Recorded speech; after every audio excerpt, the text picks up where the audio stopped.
There are two moments that shattered my heart. The first was 2 years ago, holding my wife Eleanor's hand as she passed away in this very house. The second was last week, when I heard our daughter, Sarah, call me a burden and plot with her husband to sell this same house from under me. They underestimated the old man. They thought I was just a sad widower.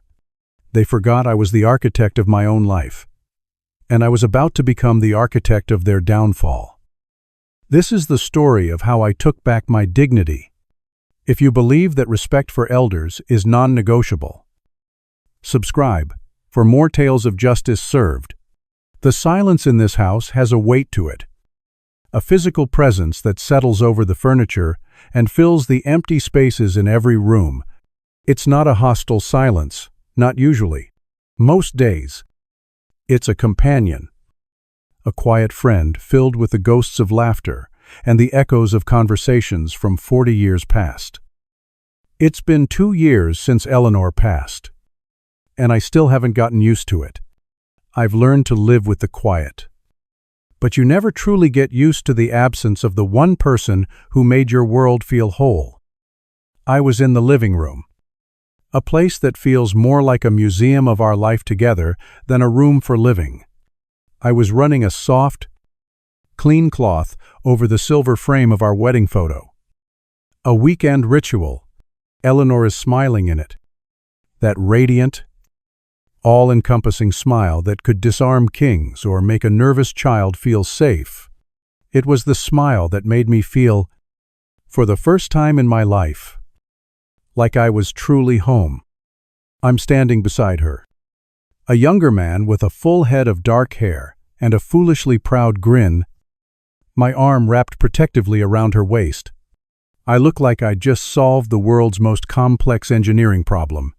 In a way, I had. Convincing a woman like her, full of light and art and music, to marry a man like me, a man of concrete and steel and right angles, was a feat of structural and emotional engineering that remains my life's greatest achievement. I built this house for her, not with a contractor, but with my own 2 hands on the weekends and evenings after my day job. I drew the blueprints myself on our small kitchen table in the cramped apartment we rented back then.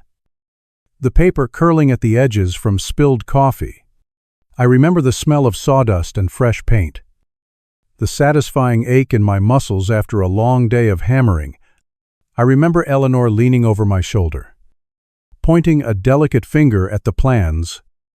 An Arnold Hayes original, she'd said, her voice warm with affection. Make sure there's a big window here.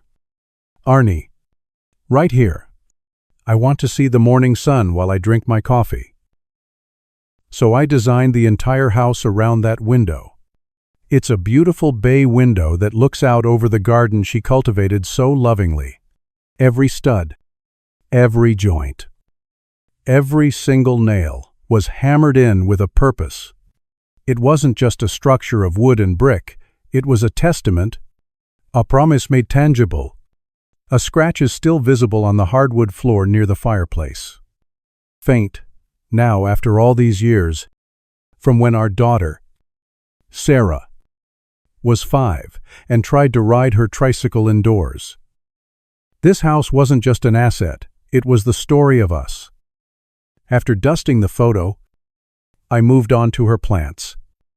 A lush collection of ferns and deep purple African violets on the windowsill she loved so much. They were probably the most demanding living things in my life now.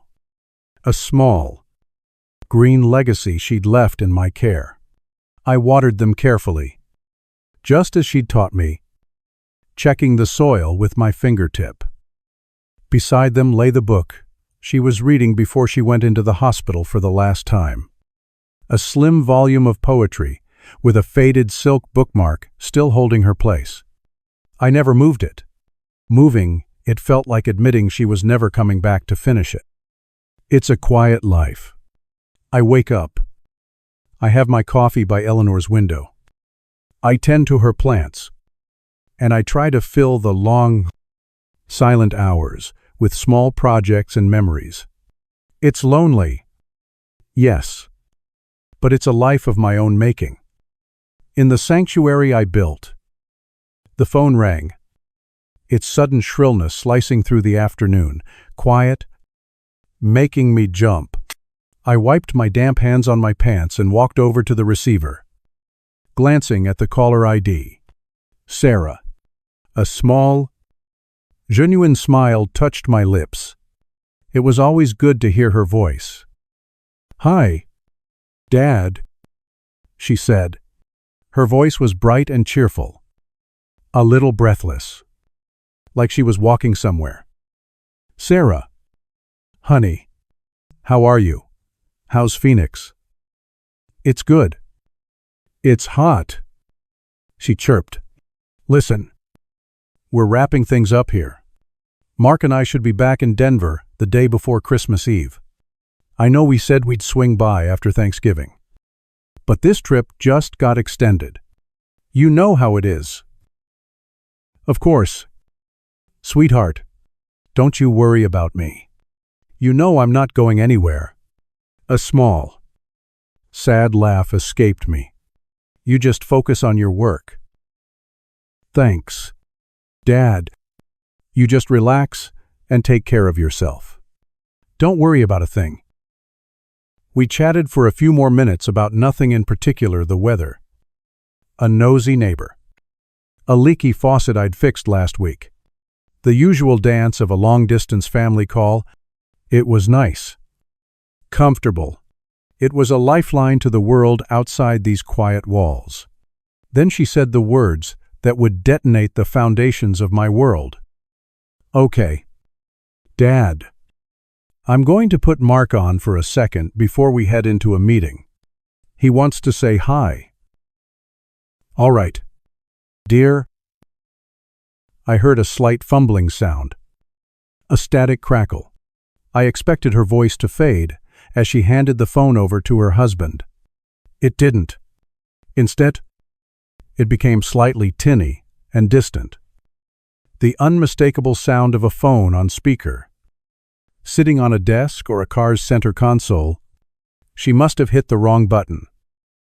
Her voice, now a conspiratorial whisper I was never meant to hear, drifted through the receiver, sharp and clear in the stillness of my living room.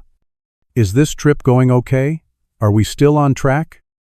Mark's voice was clearer, closer to the phone, smooth and confident. "Of course. The agent said that Boulder House won't wait. We need to be ready to make a cash offer, and nearly $900,000 from the old man's place will solve everything." My breath caught in my throat. My hand tightened on the receiver. The old man's place. He meant my home. He meant our home. He said it with the casual indifference of a man discussing a stock portfolio. Then, Sarah's voice again. The cheerfulness was a distant memory, replaced by a cold pragmatism that felt like a stranger's. "I know. It's just, I feel a little. As long as he agrees to the home. He's been such a burden. Anyway." Burden. The word didn't just enter my ears. It landed in the pit of my stomach like a block of ice and shattered, sending splinters of cold through my entire body. The phone in my hand suddenly felt impossibly heavy. A dead weight. My knuckles were white. I could feel the rhythmic thumping of my own heart. Slow and heavy. A funeral drum in the cavern of my chest. The sunlight streaming through Eleanor's window seemed to lose its warmth, turning pale and thin. Burden. My mind reeled. I tried to make sense of it, to find another explanation, a misunderstanding, a different conversation. But there was no escaping the casual cruelty of her tone. This wasn't a spur-of-the-moment thought. It was a plan. A cold, calculated plan to dispose of me and liquidate my life. Recent conversations flashed through my mind. Her asking if the house was getting to be too much for me to maintain. Mark casually inquiring about its property value last summer. At the time, they felt like caring questions. Now, they felt like reconnaissance. "Hey, Arnold, how's it hanging?" Mark's voice, now booming directly into the phone, was a grotesque parody of friendliness. It was the voice of a predator who didn't know its prey was listening. I opened my mouth, but no sound came out. I had to swallow, to force my vocal cords to work around the lump of grief and shock lodged in my throat. My mind was a maelstrom, but my body went on autopilot, a lifetime of social conditioning taking over. "Fine, Mark," I heard myself say. My voice was flat, hollow, a stranger's voice in my own home. Great. Just wanted to say hi. We'll see you when we get back before Christmas. Take it easy." "All right. Okay. Talk to you soon." "You too." The line went dead. The click of the disconnection was the loudest sound I'd ever heard. I didn't lower the phone from my ear. I just stood there, in the middle of the living room, frozen.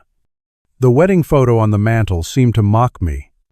I looked at Eleanor's smiling face. What would she think? The thought was a fresh stab of pain. I looked at her chair, the one with the slight indentations still molded to her shape. I looked at the walls that had absorbed 40 years of our lives, our arguments, our laughter, our grief, and I saw them not as I did, but as my daughter did, as a commodity, an asset, a pile of money waiting to be unlocked. I slowly lowered the phone, placing it back in its cradle with a deliberate, steady hand that did not betray the tremor running through my arm. I sank into my armchair, the silence of the house pressing in on me, heavier and more suffocating than ever before. It was no longer a comforting quiet.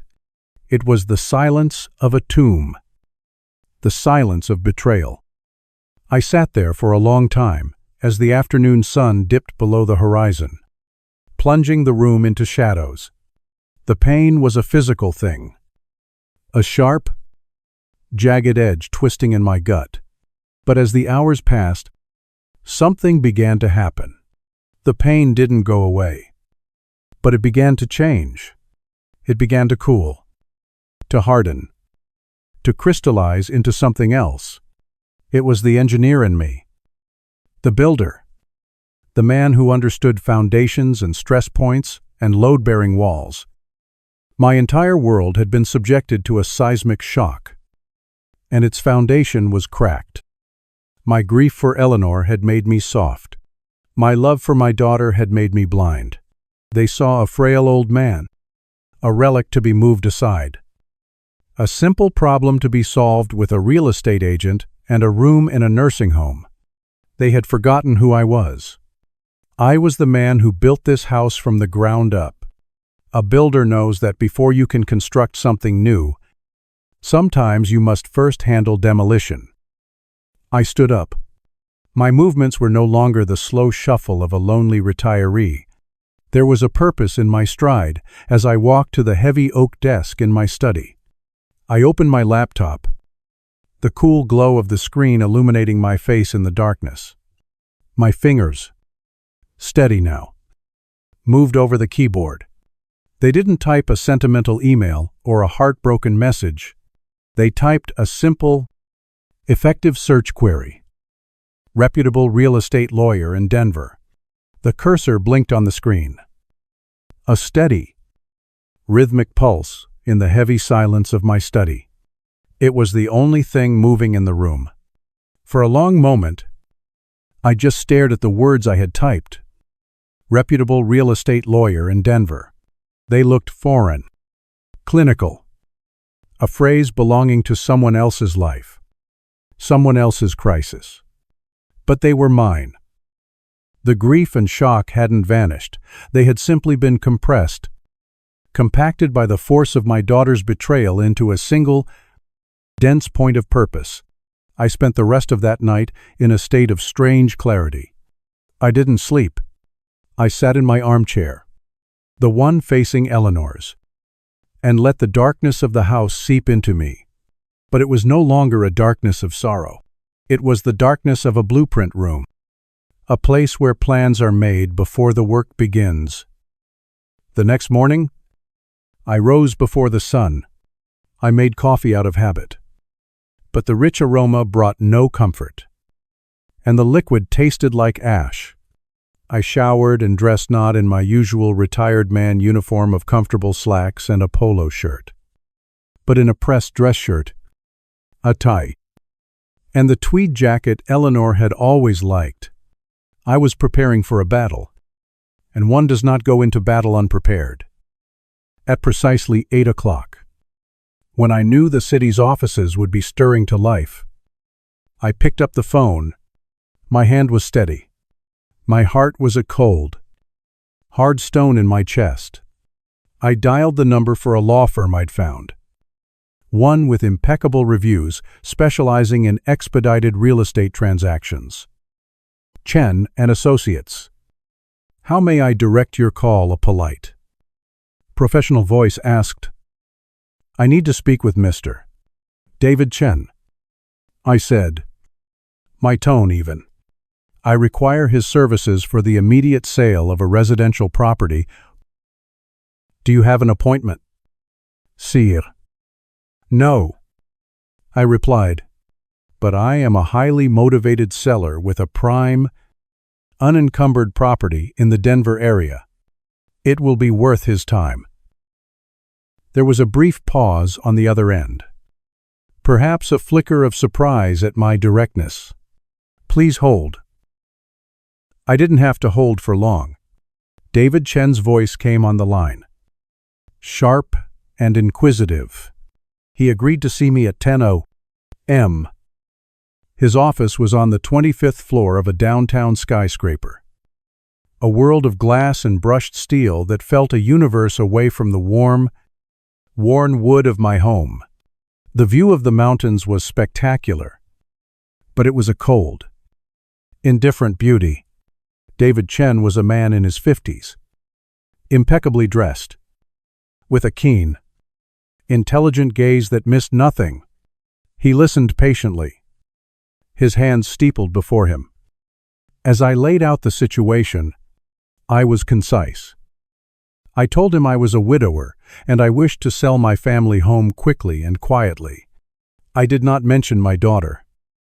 He leaned back, his leather chair groaning softly. Mr. Hayes, he began, his voice measured and reasonable. A home you've lived in for 40 years. That's a significant asset, both financially and emotionally. A quick sale, especially a cash sale, often means leaving money on the table.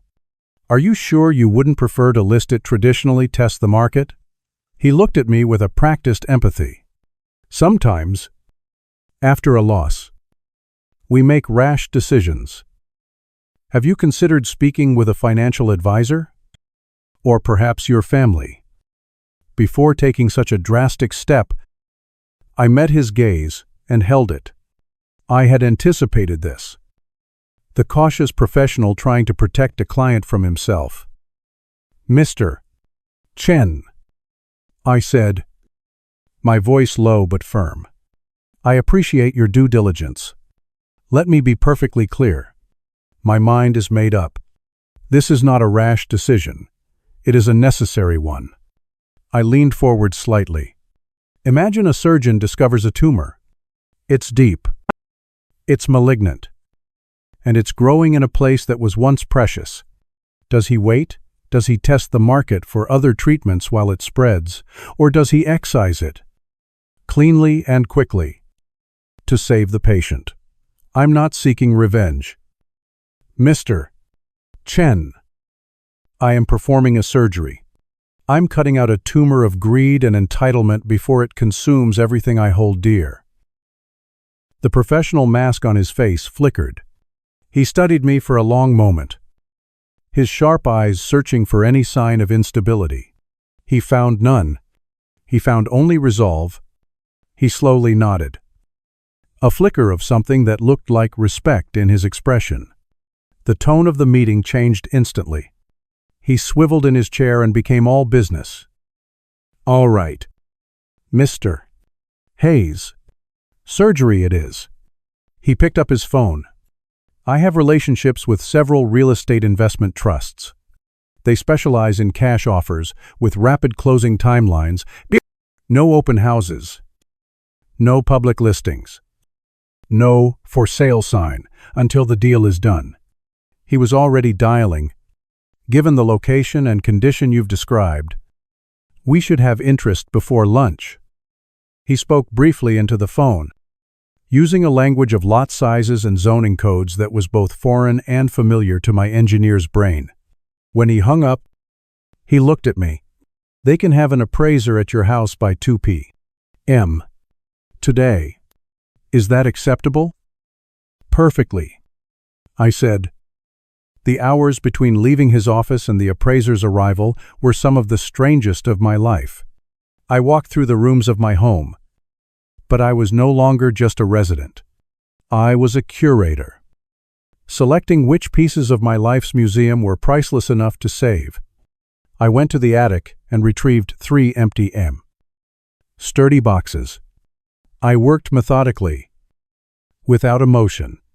Emotion was a luxury I could no longer afford. First, I packed Eleanor's things. Her jewelry box, crafted from dark cherry wood, filled with the simple, elegant pieces she favored. I remembered giving her a silver locket from that box on our 25th anniversary, her fingers trembling slightly as she opened it. Next, I took the slim volume of poetry from her bedside table, its pages soft with use. I packed her favorite records, a collection of jazz classics: Billie Holiday, Miles Davis, John Coltrane. I could almost hear the faint strains of Kind of Blue and see her, glass of wine in hand, dancing barefoot in the living room on a warm summer evening. Each item was a memory, a piece of a life so vibrant it felt impossible that it could be contained in a simple cardboard box. Then, I packed my own history. Photos of Sarah as a child. From a gap-toothed first grader to a proud high school graduate, diplomas and professional awards from my career. The blueprints for this very house, rolled tightly and tied with a string. I was not erasing my past.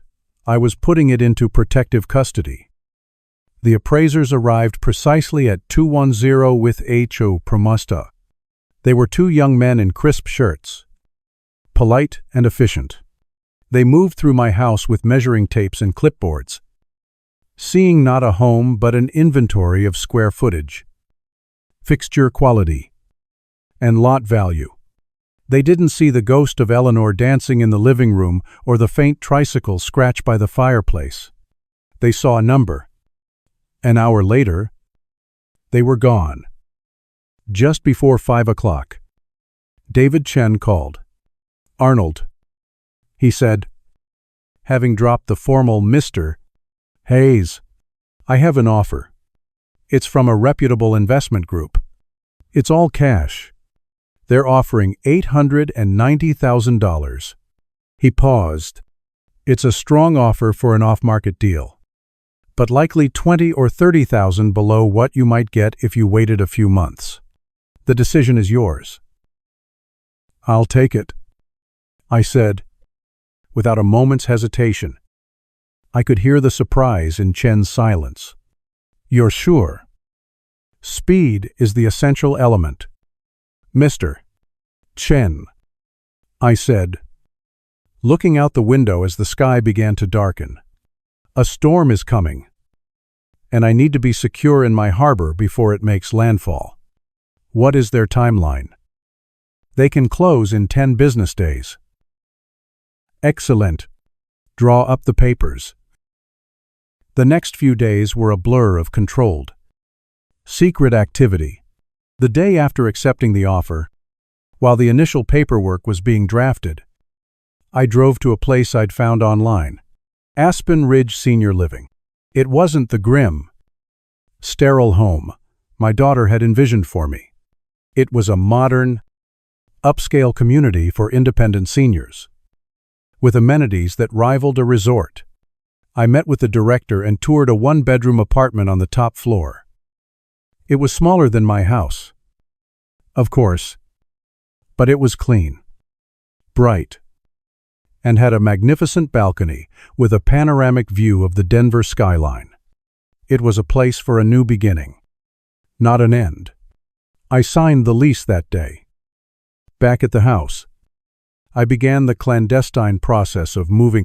I took the 3 boxes of our most precious memories myself, storing them safely in the trunk of my car before taking them to my new apartment. I started packing other essential items, clothing, books, important documents into more boxes. It was on the 3rd day of this process that my nosy but well-meaning neighbor, Mrs. Gable, saw me carrying a box to my garage. Doing some spring cleaning, a little late in the year. "Arnold," she called out from across her perfectly manicured lawn. I felt a jolt of adrenaline, the fear of discovery. I forced a calm, easy smile. "Something like that, Martha," I called back. "Just getting a head start on organizing. You know how things pile up over the years?" She nodded, satisfied with the answer. "Don't I know it? Let me know if you need a hand."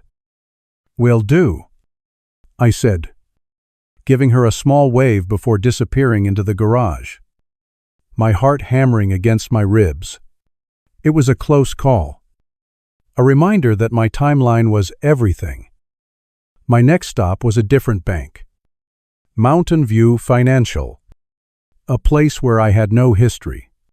I met with a personal banker and opened a new checking and savings account, arranging for the proceeds of the house sale to be wired directly there. I was building a financial firewall. When the money came through, it would be insulated, protected, and invisible to anyone who might feel they had a claim to it. Finally, all the pieces were in place. I had a final meeting with David Chen to sign the mountain of closing documents.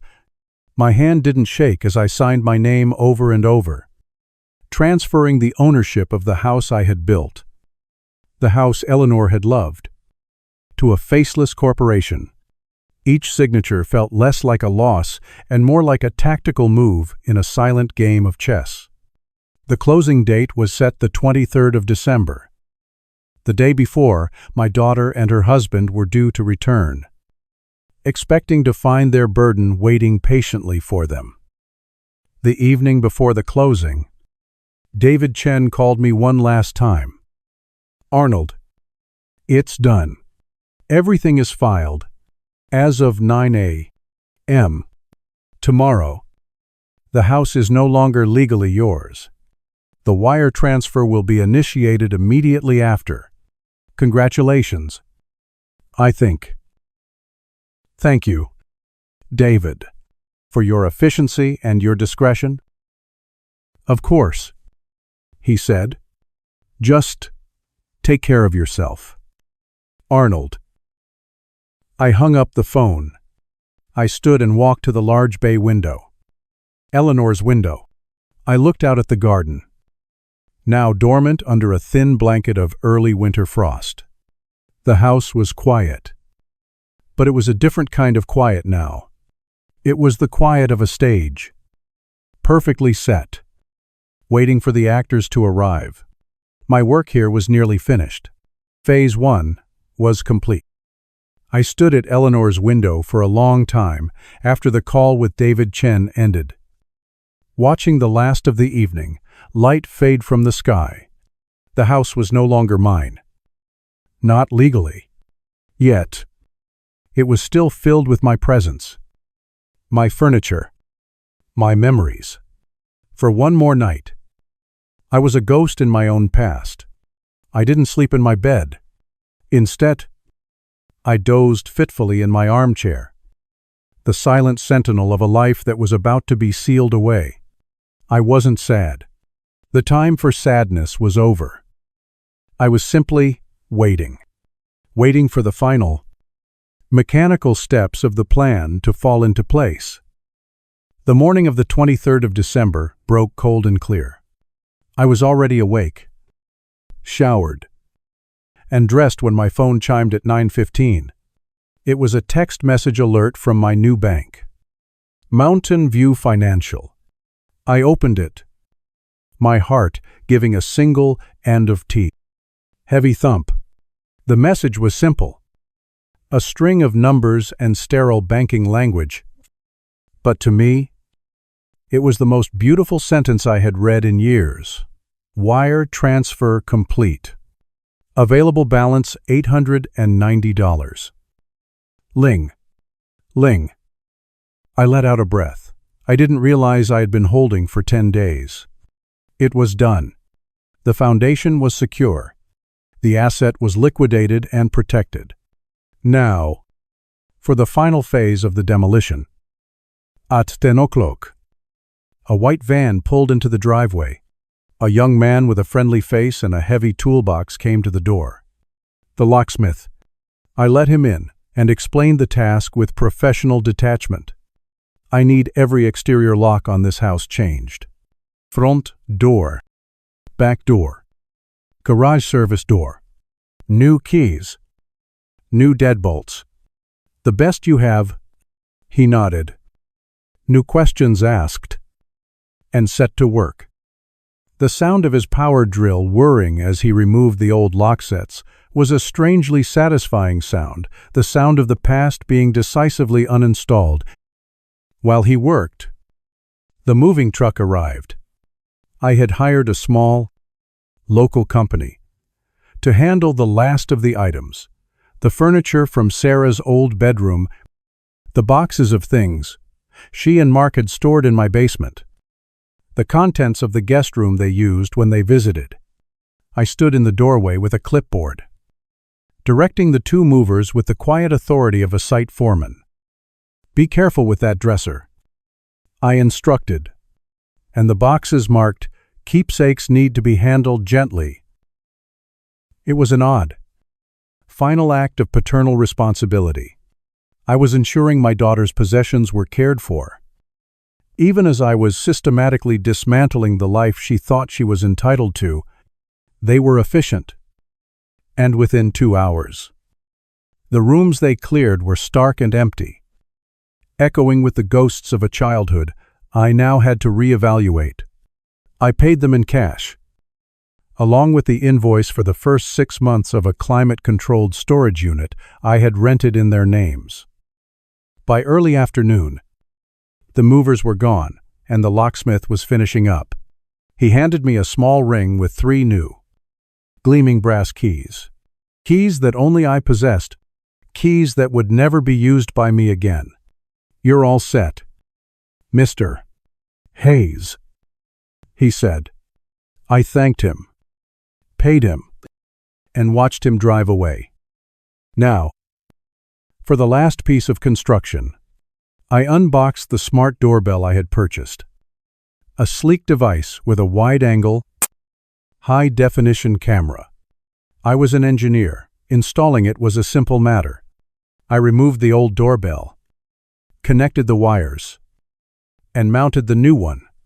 I took a few minutes to sync it to my new tablet, testing the connection. The picture was crystal clear. I could see my entire front porch, the walkway, and a portion of the lawn. The audio was crisp. It was perfect. My eye in the storm.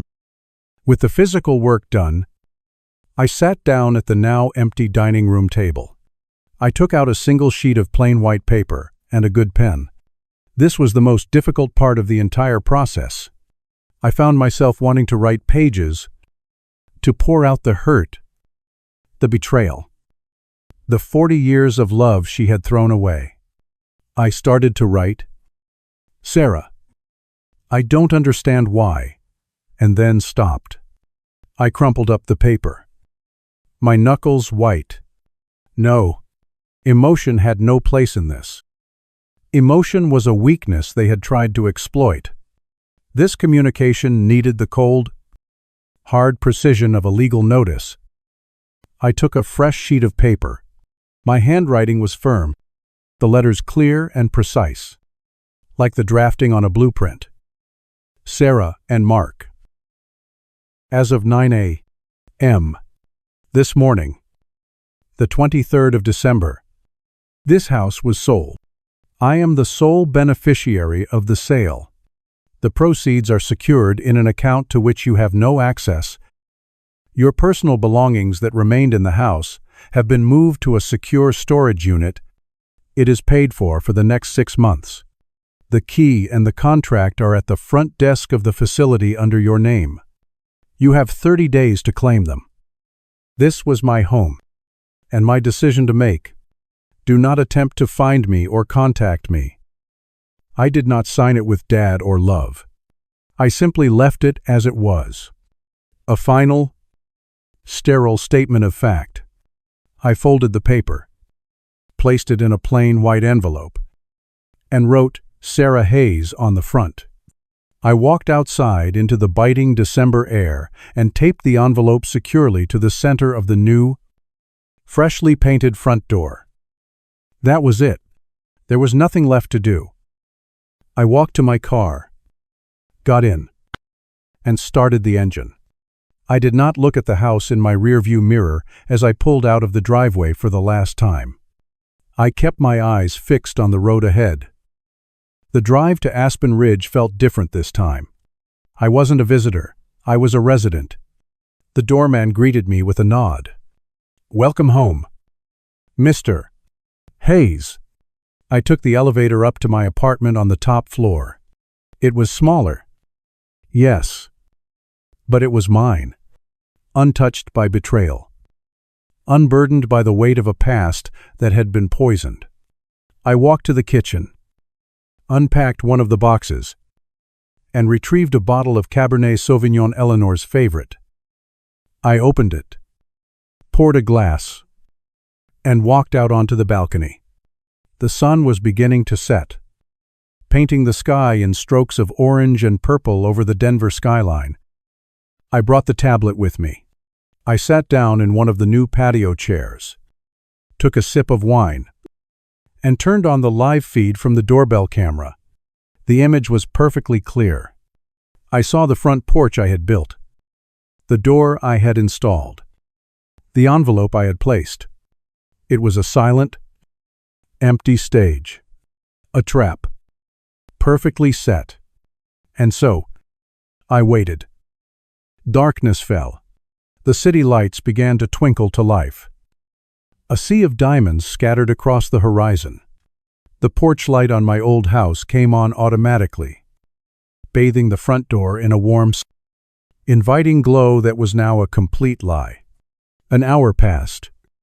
Then another. I was patient. An engineer learns patience. You wait for the materials to cure, for the calculations to be checked. You wait for the inevitable result of the forces you have set in motion. Just after p.m., a pair of headlights cut through the darkness. An Uber pulled up to the curb. My heart, which had been beating steadily all day, gave a slight lurch. They were here. I watched on the tablet as Sarah and Mark got out of the car. They looked tired from their travels, but their shoulders were relaxed, their expressions expectant. Mark tipped the driver and grabbed their suitcases. "Almost home, honey," I heard him say, his voice carrying clearly through the tablet speaker. He gestured at the house with a smug grin. Soon to be our home. They walked up the path. Sarah was fumbling in her purse, pulling out her keychain. They looked like any other couple coming home for the holidays. She reached the door, her back to the camera, and inserted her key into the new lock. I watched her try to turn it. Nothing. She jiggled it. Still nothing. The key, It's not working. Her voice was sharp with annoyance. Did you try it? It's your key. Sarah. Mark said, his patience already thin. Try it again. She tried again, with more force this time. The scraping sound of the key against the new tumblers was loud in the quiet night. Panic began to creep into her voice. Mark. It's stuck. It won't turn. What the hell? Mark. Ever, the man of action. Pushed her aside. Let me see. He tried the key himself, jamming it in and trying to force it. When it failed, he grumbled and rattled the doorknob. It was solid. He was locked out of a house he believed was practically his. His frustration quickly turned to anger. He took a step back, looking up at the house as if to intimidate it. And that's when his eyes fell on the white envelope taped to the door. What's this? He muttered. He ripped it from the door, tore it open with a thumb, and unfolded the single sheet of paper. I leaned closer to my tablet. Watching his face in the high-definition feed, I saw the sequence, as clear as a chemical reaction. First, confusion, as he read the opening line. Then, utter disbelief, his eyes scanning the page faster. Then, I watched the blood drain from his face, leaving his skin a sickly, pale white under the yellow porch light. His jaw went slack. And finally, a dark, mottled red blush of pure rage crept up his neck. His body went rigid. He screamed her name. Araf. Guttural sound of pure panic and fury. Sarah. He shoved the letter at her. She snatched it, her face a mask of confusion. I watched her read it. I saw her hand begin to tremble. Then her whole body. The letter fluttered from her grasp to the cold concrete of the porch. No, she whispered. No. No. No. He couldn't. He wouldn't. The argument started immediately. A venomous explosion on the doorstep of what was now a stranger's house. This is your fault, Mark snarled, his voice a low hiss. Your brilliant plan, he's a burden. I heard you. My fault, she shrieked, her voice cracking. You were the one talking about the Boulder house pushing me, telling me it was just optimizing an asset. They were screaming now, forgetting where they were. All pretense of a happy couple gone. Their ugly, greedy truth was laid bare for the entire neighborhood to hear. All that money, Mark yelled, pacing like a caged animal. Gone, it's all gone. The house. The money. I even lost my job over that shady deal. I was counting on this to fix. We have nothing, do you hear me? Sarah, we have nothing. The final confession hung in the cold night air between them. Sarah just stared at him, her mouth open, a look of complete, hollowed-out devastation on her face. The reality of his words slammed into her.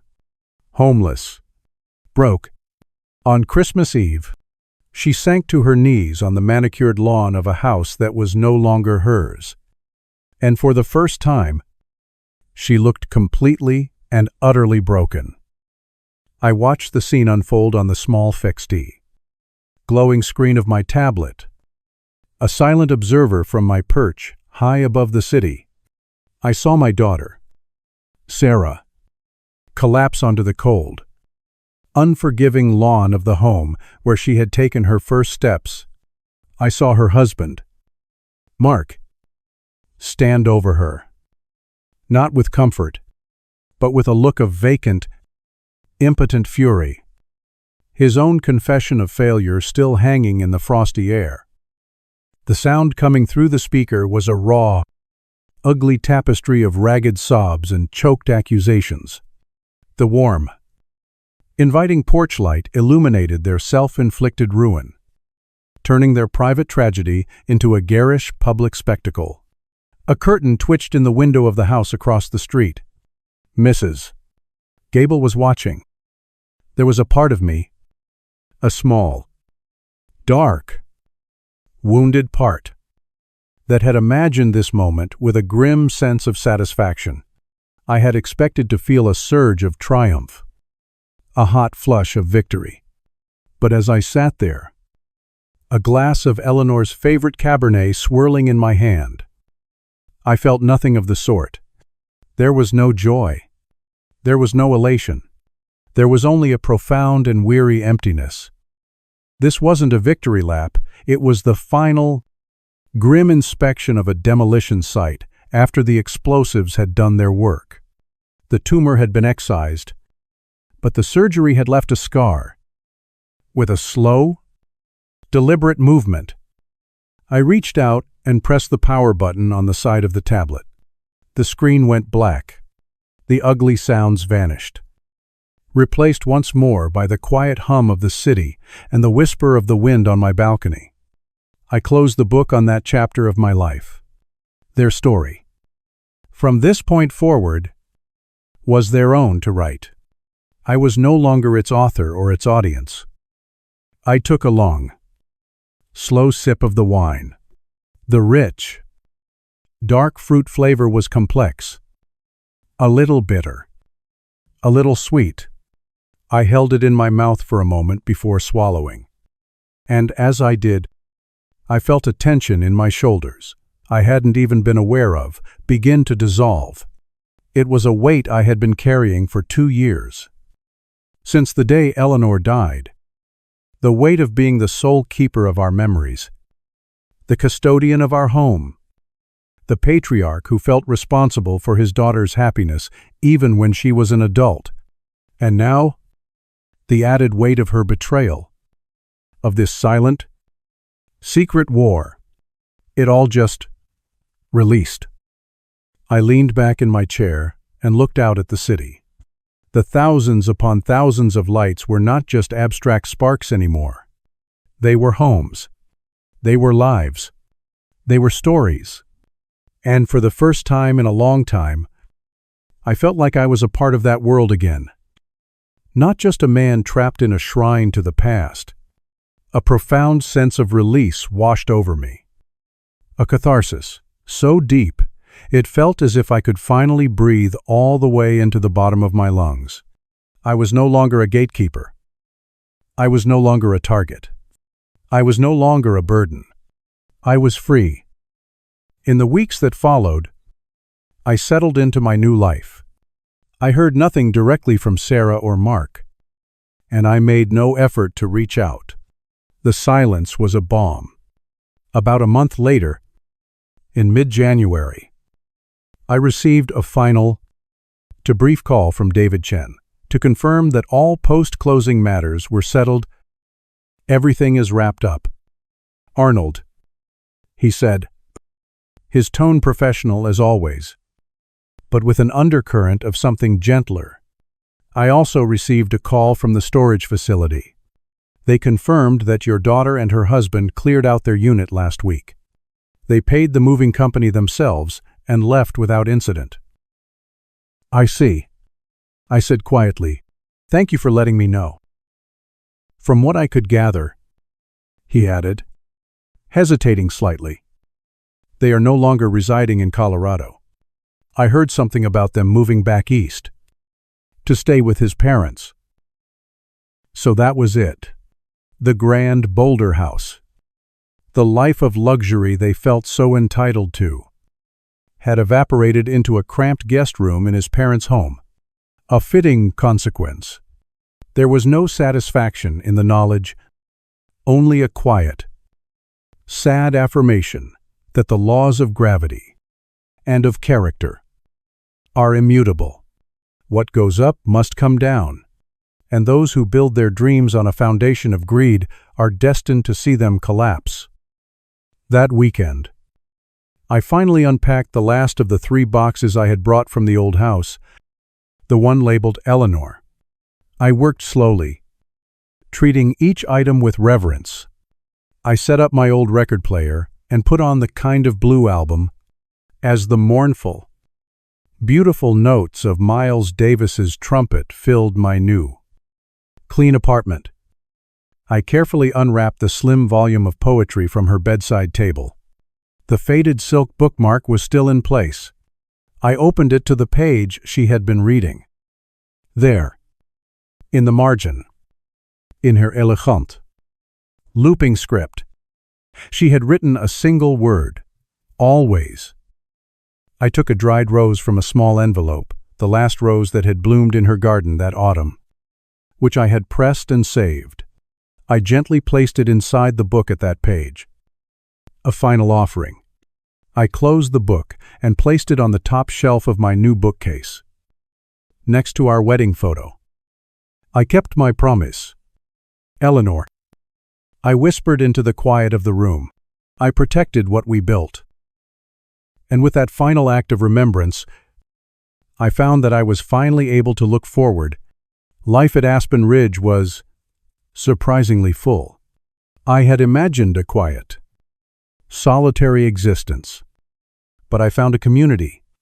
I joined the woodworking club that met on Tuesdays and Thursdays.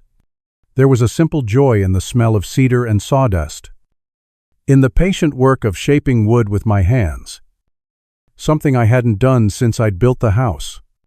I made friends. There was a retired history professor named Sam, with whom I played chess, and a witty, sharp woman named Carol, a widow like me, who ran the community garden. One afternoon, Carol and I were tending to the winter herbs in the greenhouse. "You seem different, Arnold," she said, not looking up from the rosemary bush she was pruning. "When you first moved in, you had a weight on you, a sadness. It's still there, but it's lighter now." I stopped my work and thought about her words. She was right. The grief for Eleanor would always be a part of me, a quiet room in my heart. I could visit whenever I needed, but it was no longer the whole house. I had some demolition work to do, I said simply. She nodded, understanding in her eyes, and didn't ask for more. As the year drew to a close, I found myself reflecting on the word that had started it all: burden. They had seen my love, my history, and my presence in their lives as a weight holding them down. In their desperate greed, they failed to understand that the things that truly weigh us down are not our responsibilities to others, but our own selfishness, our own entitlement. I was not a burden. I was an anchor, and they had foolishly cut the rope, setting themselves adrift in a storm of their own making. On New Year's Eve, the community was having a large party in the main hall, but I chose to spend it on my own balcony. The air was frigid and sharp, but I didn't mind. I stood, hands in my pockets, and watched the city I loved prepare to celebrate a new beginning. As the clock struck midnight, the sky erupted in a glorious explosion of color. Red, gold, and brilliant blue fireworks blossomed against the velvet blackness. I thought about the man I was just a few short months ago, sitting alone in a silent house, a ghost in my own life. And I thought about the man I was now, a man with friends, a man with a future, a man with $890,000 in the bank. Yes, but more importantly, a man with his dignity intact. They had learned the hardest lesson of all: never bite the hand that feeds you, because that same hand, the one that can build a home from nothing but blueprints and a promise, can just as easily and just as precisely demolish your world. Watching the fireworks light up the sky, reflecting in the glass of my balcony door, I felt a genuine smile spread across my face.